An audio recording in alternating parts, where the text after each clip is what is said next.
Assalamualaikum warahmatullahi wabarakatuh. Salam sehat, sehat semuanya penonton TV-mu yang berbahagia. Ketemu lagi dengan saya Fajar Junaidi aka Mas Jun di podcast Olahraga dan Kamu, podcast persembahan dari TV-mu bersama dengan Lembaga Pengembangan Olahraga Pimpinan Pusat Muhammadiyah. Pemirsa, kalau kita merujuk ke Undang-Undang Pendidikan, salah satu cabang Undang-Undang Pendidikan, Undang-Undang Olahraga itu ada namanya olahraga pendidikan, olahraga prestasi, dan olahraga masyarakat. Nah, di tingkat grassroots, Muhammadiyah itu sudah lama mengembangkan olahraga pendidikan bagi masyarakat, terutama secara informal yang suka dengan sepak bola, yaitu melalui sekolah sepak bola yang bernama Hizbul Waton. Jadi kalau kita membincang Hizbul Waton itu satu selalu merujuk pada kepanduan di Muhammadiyah, dan yang kedua adalah seacap kali merujuk pada aktivitas olahraga yang dilakukan oleh warga persyarikatan Muhammadiyah. Ada yang dalam bentuk klub dan yang paling banyak itu adalah sekolah sepak bola. Nah, di kesempatan kali ini di podcast Olahraga dan Kamu, kita akan membincang bagaimana warga persyarikatan Muhammadiyah di Kabupaten Bantul, Daerah Istimewa Yogyakarta menyemai bakat-bakat muda adik-adik kita, putra-putri kita untuk menjadi pesepak bola, untuk menjadi sehat melalui sekolah sepak bola Hizbul Waton Bantul. Nah, kita kedatangan tamu istimewa Mas Kolis dari SSB HW Bantul. Siap. Selamat datang Mas Kolis. Selamat datang Mas Jun. Oke, Mas Kolis, awal mula berdirinya SSB HW Bantul itu seperti apa sih Mas? Tahun berapa? Terus mengapa kemudian kepikiran untuk membuat SSB HW di Bantul? Oke Mas Jun, jadi perkenalkan nama saya Nur Kolis. Ini di amanai dari teman-teman HW Bantul ya, untuk memanajerial atau corot ini mengorganisir lah tentang sekolah sepak bola HW Bantul ini. Kalau sejarahnya memang HW Bantul itu sudah sejak lama sebenarnya, tapi beberapa tahun mungkin di tahun 2000 sampai 2010 itu agak vakum. Jadi dulu di kami namanya itu SSB Melati Muda, Bapak. Oh, gitu. Karena logo pemuda itu Melati ya. SSB Melati Muda. Jadi terus coba kita merger itu menjadi HW Bantul yang konon katanya pada zaman dahulu itu malah pernah juara di tingkat nasional antar mungkin pemuda Muhammadiyah dari kabupaten-kabupaten senasional, katanya seperti itu. Tapi saya malah kurang tahu juga tahun 80-an atau tahun berapa itu.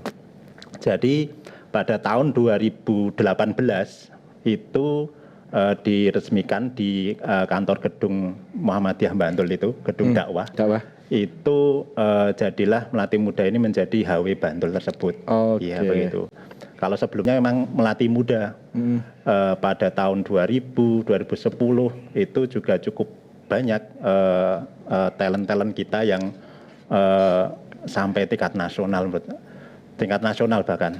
Ada mungkin tahun 2000-an itu dulu kalau nggak salah namanya Bugasari ya. Iya. Bugasari itu ada Mas Eko Wijayanto. Oh iya. Itu malah di PSS kalau nggak salah. Terus tahun 2005, 2010 itu waktu jaya-jayanya Persiba Bantul ya. Itu cukup banyak dari kader-kader kita ya. HW Bantul Melati Muda dulu itu banyak yang menjadi pemain-pemain di sana begitu. Di dalam pelatih dari Pak Sajuri. Oh, Pak Sajuri. Pak Sajuri Sahid. Mr. Koprol. Iya, betul. Mr. Koprol, Pak.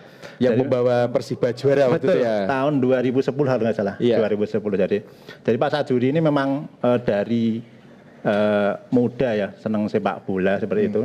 Sepak bola terus melatih anak-anak dulu di lapangan Pasutan, Pak. Terima kasih sekali dari Kelurahan Tirenggo. Bu Ernawati itu masih support di lapangan pasutan ini untuk latihan di lapangan pasutan SSB HW Bantul atau dari dulu melatih muda begitu. Jadi ada beberapa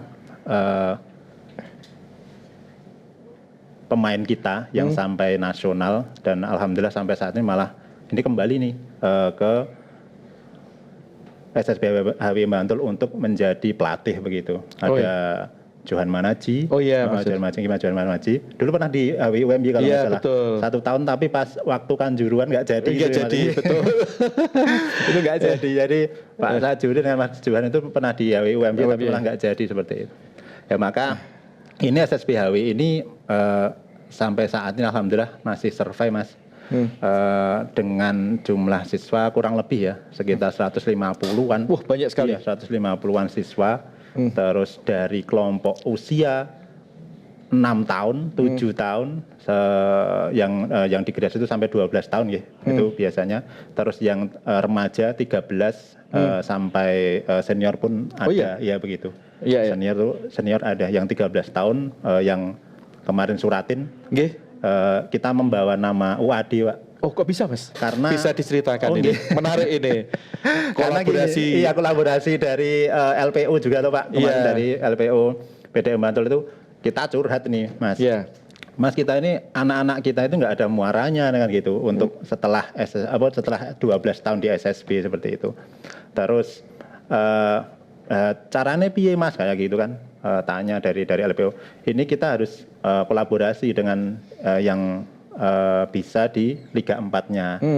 Salah satunya WADFC ini kan termasuk dalam klub di Liga 4 di Yogyakarta, betul. Asprof DIY, betul. Maka kita coba nembusi di sana Pak Afan dan Pak Afan juga Pak Gatot. Pak Gatot Sugiharto. Pak Gatot Sugiharto nggih, kita coba nembung bahasanya. Pak Mbok iki anak-anak dari HW Bantul diberikan kesempatan untuk berlatih bahasanya untuk di kancah suratin Asprof DIY. Nah, maka diizinkan alhamdulillah pada tahun kemarin sudah ikut itu alhamdulillah HW Bantul di Piala Suratin 2025 berarti ya 2020 baru beberapa bulan yang lalu selesai begitu. Jadi HW Bantul ini memang fokus di pengembangan anak-anak ini sebagai wadah dari putra-putra. Belum ada putri Pak, mohon maaf. Karena sana banyak juga ada putri, tapi sekarang kita belum berani untuk membuka kelas yang putri begitu. Tapi masih putra-putra dari daerah mungkin Kabupaten Bantul untuk bisa belajar sepak bola dengan berakhlak mulia dan bermental juara. Wah keren tuh, berakhlak mulia, bermental juara. Begitu Nci. Ada di SSB HW Bantul. Nah sekarang gini Mas, selama proses latihan di SSB HW Bantul itu hari apa saja, jam berapa? Jadi kalau ada ayah bunda yang putra putrinya ingin biar terlepas dari kecanduan gawai, ingin mengembangkan bakatnya di sepak bola, bisa menyesuaikan dengan jadwal sekolahnya. Hari apa, jam berapa, di mana saja Mas latihannya? Baik. Kalau di SSB HW Bantul itu ada 2 lapangan, Mas Jun. Jadi di lapangan Ringin Harjo, saya juga ucapkan terima kasih pada Pak Sulistyo Atmaji sebagai kelurahan di Ringin Harjo, Ringin Harjo itu kita di hari Selasa, Kamis sore itu jam 4 dan juga Ahad pagi Pak, jam 7 begitu. Ahad pagi. Jadi Selasa, Kamis dan Ahad pagi begitu. Itu jam 4 Pak. Nek dahulu memang bisa itu habis asar entis. Setengah 4 itu pada zaman saya SSB dulu jam setengah itu ngasar langsung di lapangan. Kalau sekarang enggak bisa Mas. Karena beberapa siswa kita itu sekolah itu sampai jam setengah 4 sholat asarnya di sekolah kadang. Setengah 4 gitu, jam setengah 4 itu baru selesai budal sekolahan itu jam 4 baru bisa sampai di lapangan. Bahkan ada beberapa sampai jam 4 kurang dan sebagainya itu masih di sekolah. Jadi ya kita akomodir dari orang tua wali ini. Jam 4 itu baru kita mulai begitu. Kalau yang hari Ahad jam berapa Mas? Ahad pagi itu jam 7 sampai jam 9 biasanya. Jam 7 sampai jam 9. Jadi mungkin sampai jam setengah 10 dan sebagainya, jam 7 sampai jam 9. Jadi akad pagi kita latihan di lapangan ringin Hatu itu juga, itu jam 7 sampai jam 9 gitu. Kalau kelompok umurnya apa aja tadi Mas? Kalau kelompok umur kita sekarang ada 5 kelas itu Mas. Ya. Jadi 2017 up itu jadi 17, 18, 19 sampai bahkan 20 ada baru 5 tahun berarti itu sudah luar biasa. Jadi semoga jadi Messi, Ronaldo ke depan Mas. Iya, jadi masih TK itu ya Mas, lucu itu. Jadi ya cuman dibiarkan senang aja. Yang penting dia bermain di lapangan senang dan terus nggak terlalu banyak di komentari sama pelatihnya itu enggak. Jadi cuman dibiarkan dia senang, nanti kalau diberikan instruksi ya sewajarnya begitu. Jadi biar fun saja. Itu yang kelas pertama. Yang kelas kedua yang 2016 ini. 2016 berarti sudah di 8 tahun ya. 8 tahun ya. Ini biasanya juga sudah beberapa mengikuti turnamen dan fun game biasanya udah mulai ya. Betul. Terus yang 2015 itu juga sudah di usia 10 tahun itu. Berarti juga udah cukup sering ini di fun game, latihan bersama sesama SSB dan sebagainya begitu. Dan 2014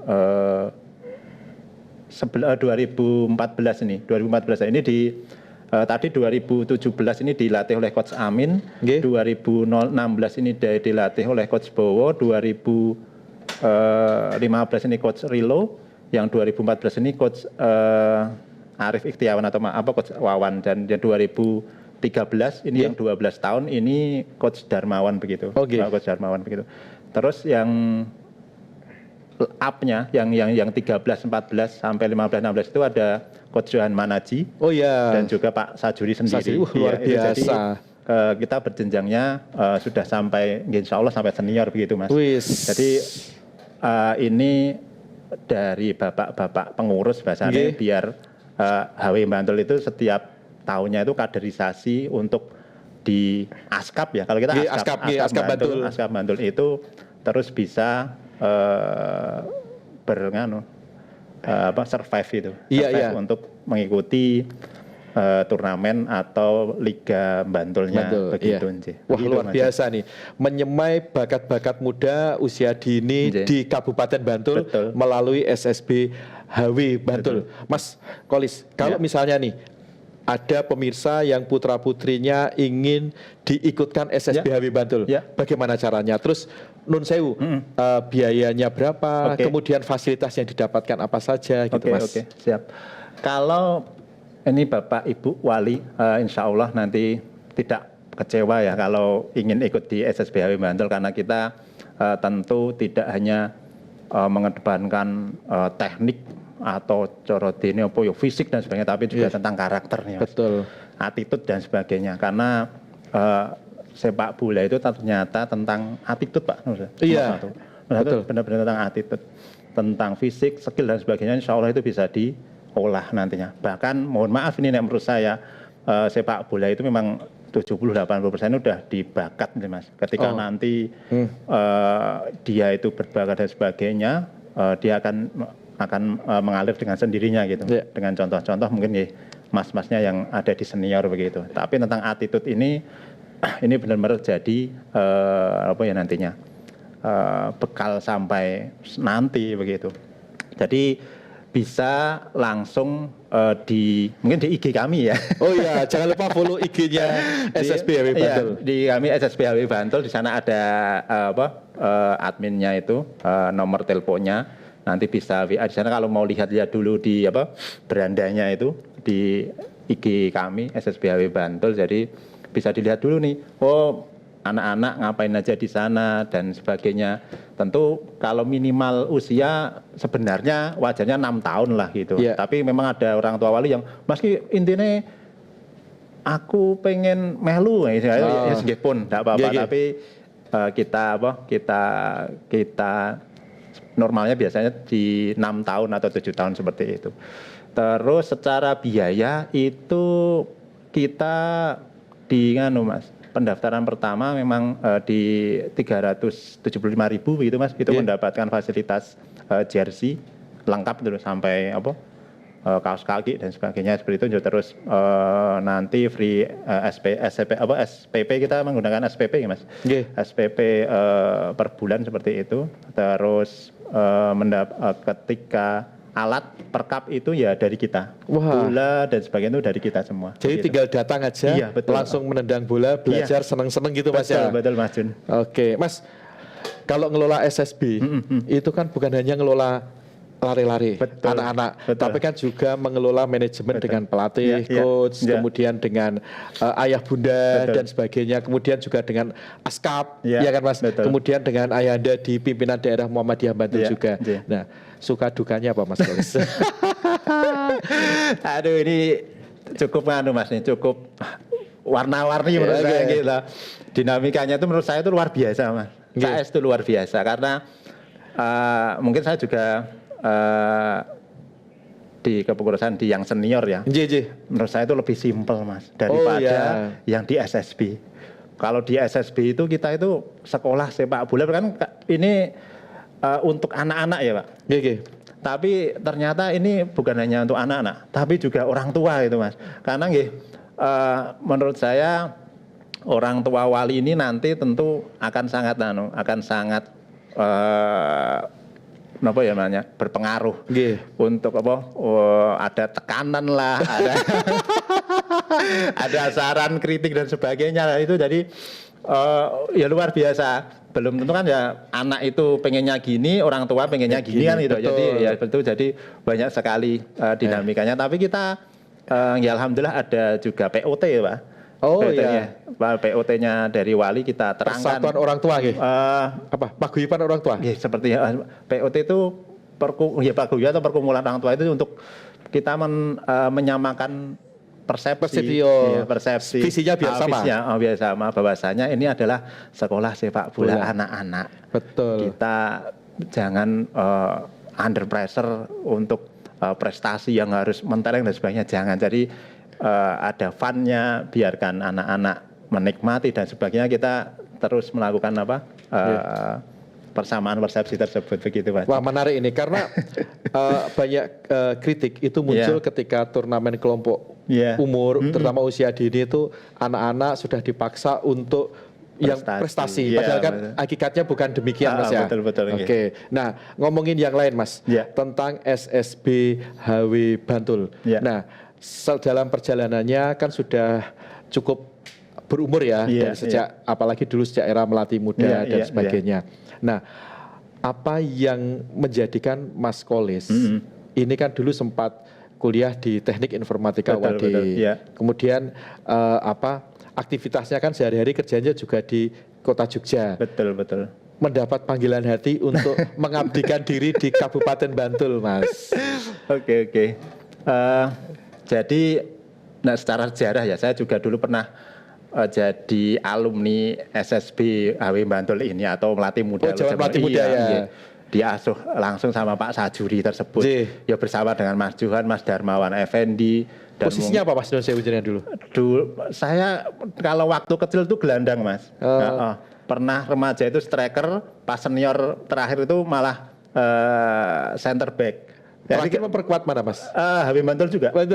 Dari kecil sampai pensiun dari HW Bantul nih Mas. Berarti ikut turnamen internalnya Askap Bantul. Oke. Itu terakhir saya terus selesai itu final sama Pors. Pors. Segoroyoso ya. Wah secara itu kayak berhasilnya Bantul menurut saya. Jadi pemainnya koncang-koncang itu. Dekat rumah saya Mas. Saya Jambitan. Ngidul sidik sudah Segoroyoso. Iya. Jadi dulu Melati Muda sama Pors ini memang agak rivalitasnya gayeng lah karena mungkin pembibitannya dari anak-anak itu dari cukup baik menurut saya gitu. Wah menarik nih, kapan-kapan kita ngundang Pors ke podcast olahraga dan kamu ini. Bagus. Kita duet Melati Muda dan Pors ngomong tentang masa lalu. Nah Mas, kalau tadi Mas, ini kan punya pengalaman menarik dalam pembinaan di Kabupaten Bantul. Karena Bantul kan liganya juga berjalan cukup bagus. Infrastruktur di Bantul kan relatif cukup banyak juga lapangan. Pengalaman yang paling menarik di final itu pas lawan Pors gimana Mas? Itu jadi gini. Nah kalau pengalaman menarik itu kan anak-anak kita, teman-teman kita di HW Bantul atau Melati Muda dulu kan memang ini benar-benar pure dari pembibitan dari HW Bantul tersebut, dari SSB-nya gitu. Jadi kita itu punya dasarnya satu effort atau satu ya ini kabeh kaya kanca dhewe kental itulah. Nah, terus di sana itu pada waktu final itu kan kita belum pernah main malam hari itu, Mas. Oh, yang di SSA itu, Mas? SSA betul, malam hari. Berapa itu? Itu tahun 2013. Iya. Tahun 2013 itu di final. Nah, teman-teman tuh ada yang sudah agak rabun, minus lah dan sebagainya. Pertama kali jadwal itu memang sore, tapi karena ada liga, kalau nggak salah liga 1 atau liga 2 kalau dulu diganti malam hari, terus wah kacau ini, pada nggak kelihatan nih bulannya. Jadi saya juga agak minus teman. Jadi agak ketika malam hari ya cukup nggak jelas. Ternyata main bola malam hari di stadion itu berbeda begitu. Teman-teman juga wah ini merakit tok iki balik iki. Jadi ya udah final semampunya dan sebagainya, ya kita kalah itu sama Pors itu kan nggak salah 3-1 atau 2-1 saya lupa itu. Gitu. Jadi ya memang asiknya di situ untuk kompetisi di turnamen Bantul. Saya suka karena dari klub-klub itu tetap terus eksis nggih, itu menelurkan sampai sekarang bibit-bibit untuk mungkin nggih terlebih untuk Kabupaten Bantul itu sendiri, agar sepak bola di Kabupaten Bantul itu terus baik, eksis dan juga berprestasi tentunya. Oke, siap Mas. Ini menarik ini. Nanti kapan-kapan kita buat serial selanjutnya ngundang Pors dan Melati Muda. Reuni. Nanti dilanjutkan pertandingan lanjutan untuk legend. Iya, itu bagus. Oke. Pemirsa yang berbahagia, podcast olahraga dan kamu, kita sebenarnya mau ngobrol banyak, apalagi kalau udah ngobrol tentang sepak bola itu pasti tidak ada habisnya, Mas ya. Tapi karena waktu yang membatasi kita tidak bisa melanjutkan lagi, tapi kita akan ketemu lagi di episode selanjutnya. Sekali lagi kepada para Bapak Ibu, Ayah Bunda yang ingin mengembangkan bakat putra-putrinya, ingin putra-putrinya punya kesempatan senang, membentuk karakter melalui sepak bola, menyemai bibit-bibit muda, bisa diajak putra-putrinya ke SSB HW Bantul. Bisa nonton IG-nya dulu atau nonton latihannya dulu, Mas ya, di Pasutan dan Ringin Harjo. Gitu. Nah, sebelum ditutup, Mas Kolis buat satu statement, satu paragraf aja kalau ditulis itu, mengapa orang tua, wali, ayah bunda perlu mengajak putra-putrinya ke SSB HW Bantul. Monggo Mas. Baik. Terima kasih Mas Jun sudah diundang di podcast ini Mas ya. Podcast. Tinggal geser ke angkringan sebelah ini. Di TV UAD ya. Ya Bapak Ibu wali yang mempunyai putranya untuk mengembangkan bakat ataupun hobinya di bidang sepak bola, insya Allah di SSB HW Bantul sangat tepat, karena di sana kita mengembangkan tentu skill dan fisik dari anak-anak tersebut, tapi juga tentang karakter, karena kita mempunyai tagline-nya berakhlak mulia dan bermental juara. Bahkan Pak Sajuri ngemutaken bahwasanya di wanti-wanti tenan, sepak bola semangat, namun sholat dan akademik harus berprestasi. Wah. Begitu. Apa tadi Mas? Diulang Mas. Ya terakhir. Sepak bola semangat, sholat dan akademik harus berprestasi. Oke. Kutipan dari Coach Sajuri Shahid. Salam hormat Coach. Gitu. Terima kasih Mas Kolis. Tepuk tangan untuk semua kru yang sudah memproduksi podcast ini. Terima kasih pemirsa. Jangan lupa untuk share, like dan komen ke sebanyak-banyaknya jejaring kita dalam mensiarkan dakwah olahraga berkemajuan bersama TVmu Stasiun Yogyakarta. Terima kasih Mas Kolis. Salam hormat kami dari segenap TVmu Stasiun Yogyakarta dan LPO PP Muhammadiyah kepada ayahanda semua di PDM Bantul, terutama yang mengelola SSB HW Bantul, agar kami berharap semoga bisa terus eksis, menyemai bibit-bibit berbakat dari Kabupaten Bantul, betul. menumbuhkan melati-melati baru Betul. dari pesisir selatan Yogyakarta. Ya. Demikian pemirsa podcast Olahraga dan Kamu bersama Mas Kolis Ya. dari SSB HW Bantul. Salam olahraga, assalamualaikum warahmatullahi wabarakatuh.